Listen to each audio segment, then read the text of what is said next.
Hello and welcome. This is not So Live, and this is Double R, and this is episode 9. Thank you to everyone who viewed and liked and commented on yesterday's post. And as always, the cat is with me again tonight. As you can see, we are back to the board for tonight's episode, and it's about a boxing great. That is Sonny Liston. So Liston was an American professional boxer who competed from 1953 to 1970. He was the second youngest child of 12 children, and he didn't have a birth certificate, as birth certificates were not mandatory until 1965. Liston believed his date of birth was the 8th of May 1932. He used this for official purposes. Most plausible date of his birth would be the 22nd of July 1930, citing census records and a statement from his mother during her lifetime. He can be found in the 1930 census and in the 1914 census. He was listed as 10 years old. Liston's father inflicted whooping so severe on Sonny that the scars were still visible decades later. Sonny Liston said, "The only thing my old man gave me was a beating." He was convicted and sentenced to 5 years in Missouri State Penitentiary. Sonny Liston started his prison time on June 1st, 1950. This was due to committing muggings and armed robberies. Sonny Liston's gang were known by police as the Yellow Shirt Bandits. Liston never complained about prison, saying he was guaranteed 3 square meals a day. The athletic director at the Missouri State Penitentiary, Reverend Stevens, suggested to Sonny Liston that he should try boxing, and he was 6'1", and his hands measured at 15 inches round. A writer, Mort Sharkin, said his hands looked like cannonballs when he made them into a fist due to the size. After he was released from prison, the 31st of October 1952, he had a brief amateur career that spanned less than 1 year. He won a number of achievements during this time. He made his professional debut on the 2nd of September 1953. He knocked out Don Smith in the first round in St. Louis, where he fought his first 5 bouts. On September 7th in 1953, he suffered his first defeat in his 8th professional fight against Marty Marshall.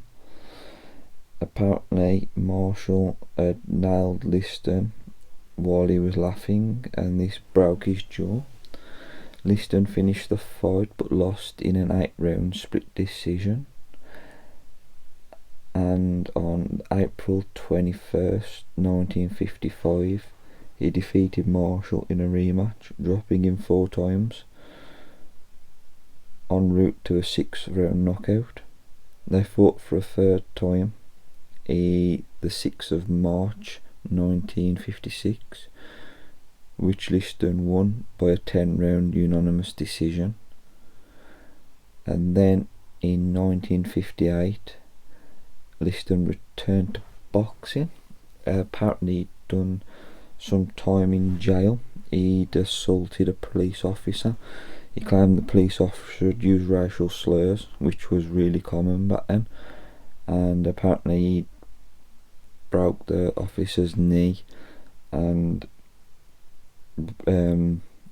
he damaged the officer's face and even took his gun off him. It was reported that he was resisting arrest as well, and that the police officers who was trying to arrest him was actually breaking their batons whilst hitting him over the head. This depicted him as a mean monster who was impervious to pain. So in 1958, when he returned, he won 8 fights that year, and he won 6 of those fights by knockout. He faced Cleveland Williams, a fast-hand fighter who was billed as the hard-hitting heavyweight in the world, against whom he showed durability, power and skill, nullifying Williams' best work before stopping him in the 3rd round.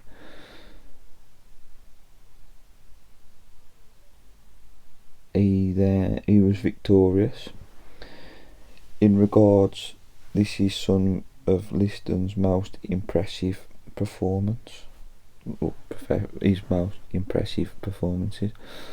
Liston became the #1 contender in 1960, but the handlers of the world heavyweight champion Floyd Patterson refused to give him a shot at the title because Liston's links to organised crime.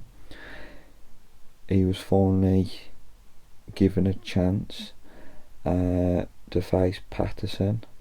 He signed to meet Liston for the world heavyweight title on September 25th, 1962. The fight turned out to be a mismatch. Liston won. He had a 25-pound weight advantage and knocked out Patterson at 2 minutes 6 seconds of the 1st round, putting him down for the count with a powerful left hook to the jaw and becoming champion. Now, if we jump forward in his career, he also fought Muhammad Ali twice, and in the 2nd fight, Liston took, I think it was a left hand, and went down and stayed there. And I know there's an iconic picture of Muhammad Ali standing over him, basically yelling, "Get up and fight," and Liston stayed down. And he also died on December 30th, 1970. They put it down to a number of factors, but there is rumours that, and speculations, there's quite a few, but apparently he was using heroin and stuff. The doctor said that there wasn't enough in his system for him to have died, but they reckon he'd been dead for some time. He was found by his wife, who'd been away for 2 weeks, and if you look at his record, he had a total of 54 fights. He won 50, only ever lost 4. Out of the 50, he won 39 by knockout and only 11 by decision.